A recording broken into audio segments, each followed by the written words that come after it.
Once upon a time, there was a little donkey who carelessly wandered through the countryside, observing the clouds, the leaves on the trees, and the little birds flying above him. He was so distracted by everything he saw above his long ears that one day he didn't notice what was hiding under his hooves and fell into a well.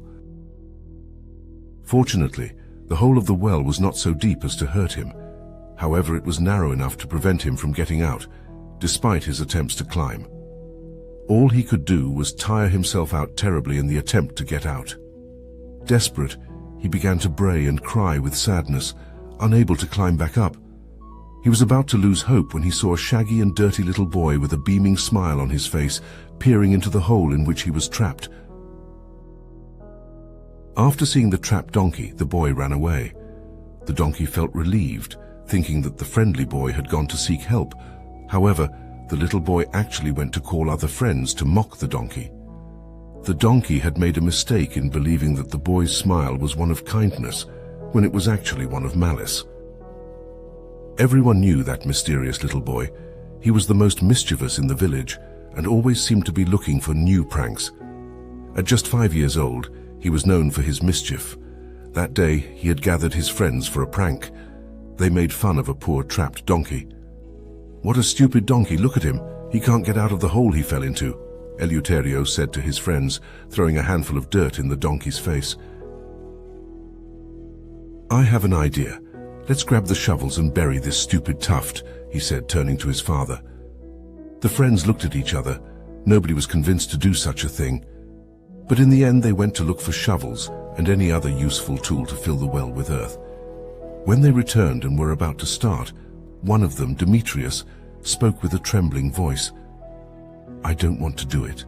I think it's better if I go home." Eleuterio mocked Demetrius, shouting in his face, "You are a chicken," imitating the sounds of a hen and encouraging the others to mock him. Demetrius's cheeks turned red with shame. He could not stand being called a coward, so he snatched the shovel from another mate and was the first to start throwing dirt. Some boys, for fear of becoming the target of taunts, tried to throw as little dirt as possible, hoping that everyone would repent and leave the donkey alone. However, some like Eleuterio did more than just throw mud, stones and dust to bury the donkey. They insulted and mocked him, saying things like, "Take this, you stupid donkey. It's to make you understand where you're walking, tuft." Meanwhile, the donkey was moving back and forth in the well, trying to prevent the dirt from getting in his eyes. But the boys kept throwing more and more earth, trying not only to humiliate him, but also to hurt him. The well began to fill up, but the stoic animal did not let itself be buried. Every time the level of the earth rose by a centimeter, the donkey rose with his hooves on the same earth. The boys were too involved in the action to notice that the donkey was using that dirt as small steps to slowly approach the surface. After some movement at the bottom of the well and positioning its legs to avoid being buried, the donkey managed to get close enough to the surface to get out on its own. It jumped out, leaving the boys surprised. Their surprise soon turned into fear when the enraged animal began to chase them all over the field. Eleuterio, the heartless boy, returned home with a big rip in his pants. This story presents us with 3 important lessons. The first is that of the donkey. In life, sooner or later, all of us find ourselves facing difficulties and feeling trapped. Often there will be people ready to criticize us and take advantage of us when we are most vulnerable. These people will try to humiliate us and make us lose hope. We have 2 options. We can remain still and feel like victims, waiting for the criticisms to bury our self-esteem, or we can learn from the story and use these criticisms as steps to get out of the situation. Therefore, reflect if anyone has ever treated you this way, and how you could react to show that you will never allow anyone to bury you again. The second teaching concerns the dirty little boy. This character imparts 2 lessons to us.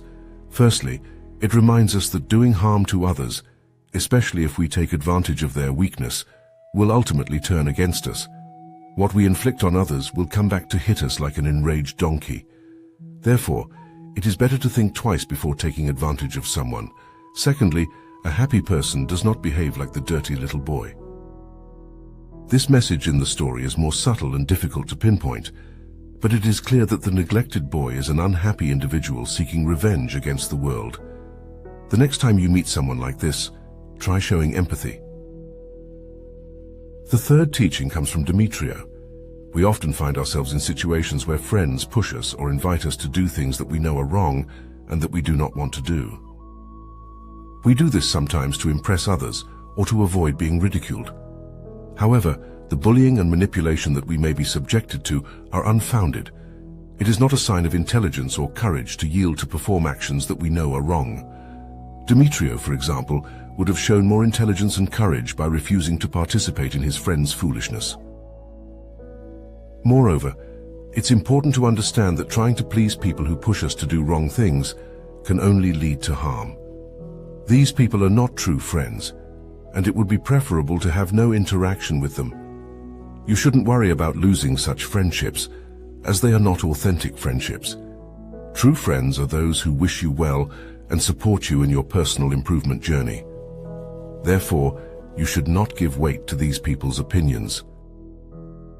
I invite you to reflect if you have ever acted wrongly just to obtain the approval of others, and to consider what you should have done or said in that context. Now that you have learned these lessons, we urge you to continue listening to other similar stories. Each story carries with it values similar to trophies that help us improve as people. If you liked the message of this video, please leave a like, share it, and don't forget to subscribe to our channel. Leave a comment to share the lessons you learned, and see you in the next video.